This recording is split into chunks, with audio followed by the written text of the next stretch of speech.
আসসালামু আলাইকুম। সুপ্রিয় শিক্ষার্থীরা, তোমরা হয়তো ভালো আছো। আমি আল্লাহর রহমতে ভালো আছি। আমি শাহনাজ পারভিন, সহকারী শিক্ষক, নলতা বহুমুখী মাধ্যমিক বিদ্যালয়, প্রস্তাবিত শেখ লুৎফর রহমান বহুমুখী মাধ্যমিক বিদ্যালয়ের পক্ষ থেকে তোমাদের শুভেচ্ছা জানাচ্ছি। আজ আমি আলোচনা করব দশম শ্রেণীর বাংলা প্রথম পত্রের একটি কবিতা নিয়ে।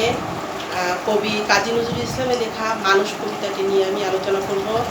তোমরা একটু খেয়াল করলেই মোটামুটি কবিতাটা সম্পর্কে ধারণা লাভ করতে পারবে।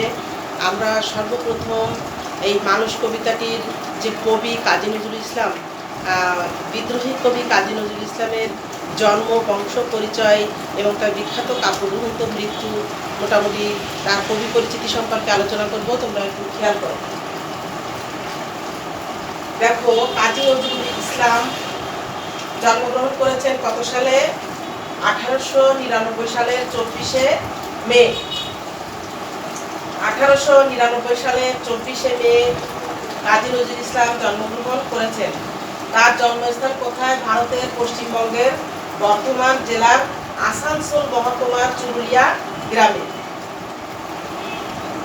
ভারতের পশ্চিমবঙ্গের বর্ধমান জেলার আসানসোল মহকুমার চুরুলিয়া গ্রামে তিনি জন্মগ্রহণ করেছেন। 1917 সালে সেনাবাহিনীর বাঙালি পল্টনে তিনি যোগদান করেন। 40 বছর বয়সে তিনি বাকশক্তি হারিয়ে ফেলেন। তার বিখ্যাত কাব্যগ্রন্থ কি কি? অগ্নিবীণা, বিষেরবাসী, ছায়ানট, চক্রবাক। তিনি কত সালে মৃত্যুবরণ করেন? 1976 সালের 29শে আগস্ট তিনি মৃত্যুবরণ করেন। আমরা কবি কাজী নজরুল ইসলামের কবি পরিচিতি সম্পর্কে একটু আবার জেনে নিই। তার জন্ম 1899 সালের 24শে মে। জন্মস্থান ভারতের পশ্চিমবঙ্গের বর্ধমান জেলার আসানসোল মহকুমার চুরুলিয়া গ্রামে। 1917 সালে সেনাবাহিনীর বাঙালি পল্টনে যোগদান করেন। 40 বছর বয়সে তিনি বাকশক্তি হারিয়ে ফেলেন। তার বিখ্যাত কাব্যগ্রন্থ কি কি? অগ্নিবীণা, বিষেরবাসী, ছায়ানট, চক্রবাক। তিনি কত সালে মৃত্যুবরণ করেন? 1976 সালের 29শে আগস্ট তিনি মৃত্যুবরণ করেন। আমরা মানুষ কবিতা পাঠ করার আগে এই কবিতার যে বিষয়বস্তু, এই বিষয়বস্তু সম্পর্কে জানলে কবিতাটি আমাদের স্পষ্ট হয়ে ফুটে উঠবে। খেয়াল করো, কাজী নজরুল ইসলামের সাম্যবাদী কাব্যগ্রন্থ থেকে এই মানুষ কবিতাটি সম্পাদনা করে সংকলিত হয়েছে। কোন কবিতা? কাজী নজরুল ইসলামের সাম্যবাদী কাব্যগ্রন্থ থেকে এই মানুষ কবিতাটি সম্পাদনা করে সংকলিত হয়েছে। পৃথিবীতে নানা ধর্ম, বর্ণ, গোত্রের মানুষ রয়েছে। অর্থাৎ আমাদের এই পৃথিবীতে নানা ধর্মের মানুষ আছে এবং নানা বর্ণেরও মানুষ আছে। বিভিন্ন গোত্রের মানুষও রয়েছে। বিভিন্ন ধর্মের জন্য পৃথক পৃথক ধর্মগ্রন্থ আছে। মানুষ ধর্মগ্রন্থগুলোকে খুবই শ্রদ্ধা করে, ধর্মের জন্য জীবন বাজিও রাখে। কিন্তু নিরন্ন অসহায়কে অনেক সময় তারা সামর্থ্য থাকার পরও অন্নদান করে না। এই কবিতায় এই কথাটাই স্পষ্ট ফুটে উঠেছে যে আমাদের এই পৃথিবীতে অনেক ধর্মের মানুষ আছে যারা ধর্মকে খুবই শ্রদ্ধা করে, ধর্মের জন্য জীবন বাজিও রাখে। এই ধর্মভীরু লোকরা এত ধর্মভীরু থাকার পরেও তারা নিরন্ন অসহায় মানুষকে তারা কি করে? সামর্থ্য থাকার পরেও খাবার দেয় না, অন্নদান করে না। যেমন মন্দিরের পুরোহিত বা মসজিদের মোল্লা সাহেবরাও অনেক সময় এরকম হৃদয়হীন কাজ করেন। এই কবিতায় ঠিক এটাই ফুটে উঠেছে যে মন্দিরের পুরোহিত বা মসজিদের যে মোল্লা সাহেব এই কবিতায় গরিব দুঃখীদের খাবার দেয়নি, এটাই ফুটে উঠেছে। মানুষের চেয়ে যে বড় কিছু হতে পারে না, ধর্ম সেই কথাই বলে। কেননা সৃষ্টির সেরা জীব মানুষ, মানুষের চেয়ে কি বড় কিছু হতে পারে না? মানুষের চেয়ে বড় কিছু হতে পারে না, ধর্ম সেই কথাই বলে। যেখানে মানুষকে ঘৃণা করে অন্য কোনো কিছুকে বড় করা হয় সেখানেই প্রতিবাদ জানানোর প্রয়োজন। আমরা এই কবিতাটি এখন পাঠ করব। খেয়াল করো, মানুষের চেয়ে বড় কিছু গাহি সাম্যের গান। সাম্য মানে কি? সমতা, সমান। গাহি সাম্যের গান। মানুষের চেয়ে বড় কিছু নাই, নহে কিছু মহিয়ান, মহিয়ান মানে অতি মহান। নাহি দেশ কাল পাত্রের ভেদ, এই দেশে কি দেশ কাল পাত্রের কোনো ভেদাভেদ নাই। অভেদ ধর্ম জাতি, সব দেশে সব কালে ঘরে ঘরে তিনি মানুষের জ্ঞাতি। পূজারি দুয়ার খোলো, পূজারির কাছে কি বলা হচ্ছে যে পূজারি তুমি দুয়ার খোলো। ক্ষুধার ঠাকুর দাঁড়ায় দুয়ারে, পূজার সময় হলো। ক্ষুধার ঠাকুর বলতে এখানে ক্ষুধার্ত মানুষকে দেবতা জ্ঞান করা হয়েছে। এই ক্ষুধার ঠাকুর দাঁড়ায় আছে দুয়ারে, পূজার সময় হলো। স্বপন দেখিয়া আকুল পূজারি খুলিল ভজনালয়ে, দেবতার বরে আজ রাজা টাজা হয়ে যাবে নিশ্চয়। জীর্ণ বস্ত্র শীর্ণ গাত্র ক্ষুধায় কণ্ঠ ক্ষীণ, অর্থাৎ ছেঁড়া কাপড় চোপড় পরা, হ্যাঁ, গা খালি, এই অবস্থায় ক্ষুধায় কণ্ঠহীন। ডাকিল পান্থ, পথিক তখন কি করছে, ডাকছে। ডাকিল পান্থ, দ্বার খোলো বাবা, খাইনি তো 7 দিন। পথিক কয়দিন খায়নি? 7 দিন। সহসা বন্ধ হলো মন্দির, মন্দির সঙ্গে সঙ্গে মন্দিরের দুয়ার বন্ধ করে দেওয়া হলো। ভুকারি ফিরিয়া চলে, তিমির রাত্রি পথ জুড়ে তার ক্ষুধার মানিক জলে। ভুকারি ফুকারি কয়, ভুকারি অর্থাৎ ক্ষুধার্ত ব্যক্তি, ফুকারি কয় অর্থাৎ চিৎকার করে কয়, ওই মন্দির পূজারীর, হায় দেবতা তোমার নয়।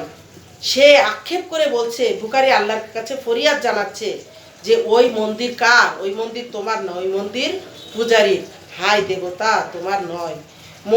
মসজিদে কাল শিরনি আছিল, অঢেল গোস্ত রুটি।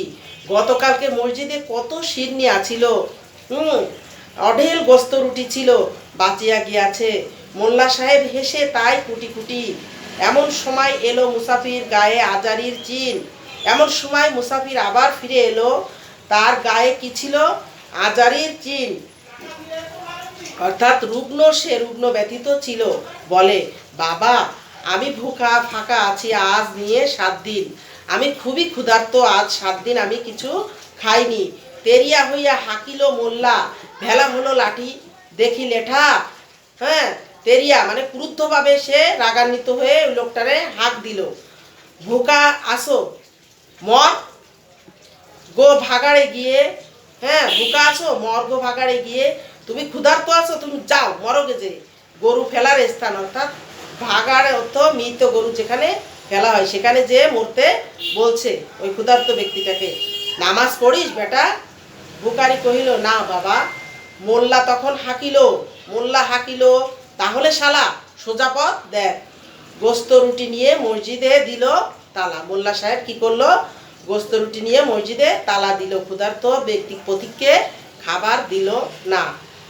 কত করুণ কাহিনী চিন্তা করো। এই মানুষ কবিতায় কাজী নজরুল ইসলাম কিভাবে বর্ণনা করেছে যে মসজিদের মোল্লা সাহেব এবং মন্দিরের যে পুরোহিত, এরা কত সীমার, কত পাষণ্ড, এরা মনুষ্যত্বের পরিচয় দিল না এই কবিতায়। কবি এটাই বোঝাতে চেয়েছেন। আমরা এই কবিতাটির কিছু অংশ পাঠ করলাম। কবিতায় কিছু শব্দ অর্থ আছে, শব্দ অর্থগুলি আমরা জেনে নিই।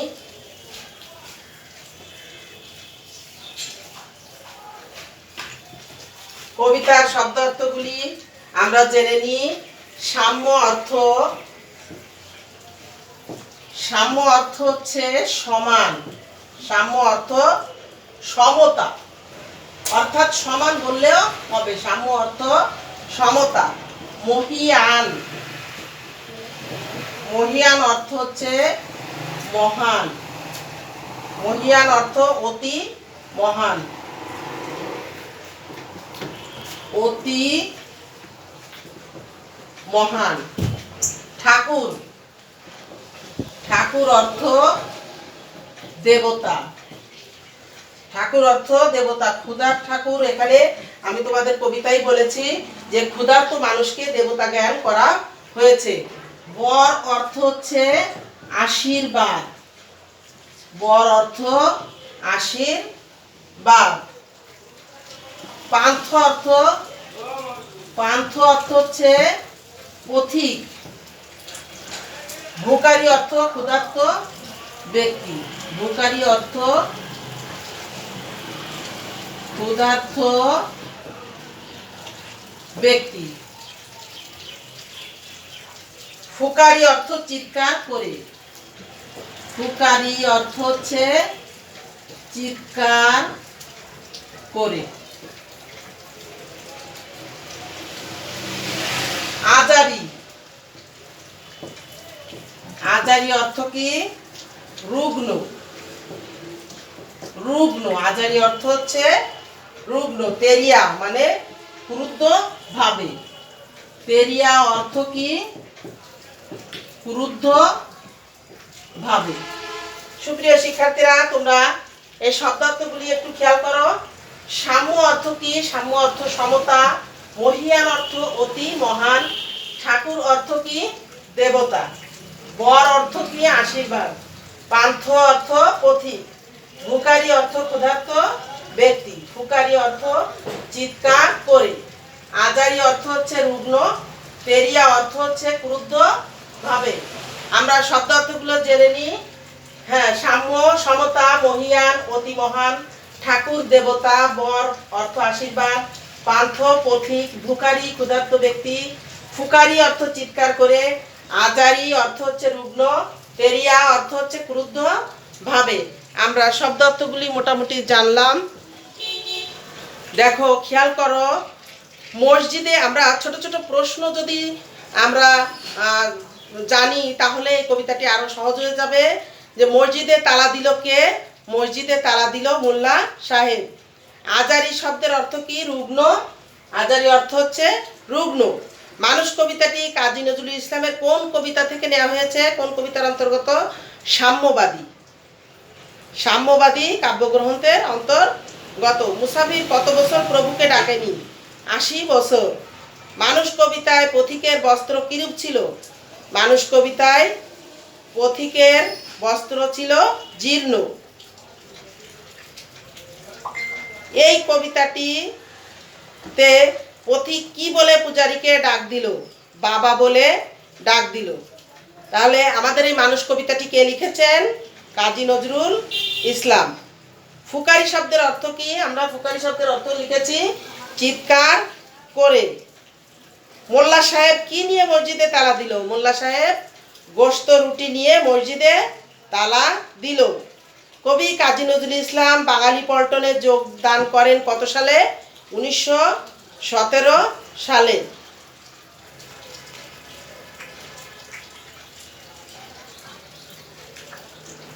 তাহলে কে হেসে কুটি কুটি হলো? মোল্লা সাহেব। তাহলে শিক্ষার্থী বন্ধুরা, আমরা আজ কাজী নজরুল ইসলামের লেখা মানুষ কবিতাটি নিয়ে আলোচনা করলাম। আমরা পরবর্তী ক্লাসে অন্য কোনো গল্প কবিতায় চলে যাব। তোমরা সবাই ভালো থাকো। আল্লাহ হাফেজ।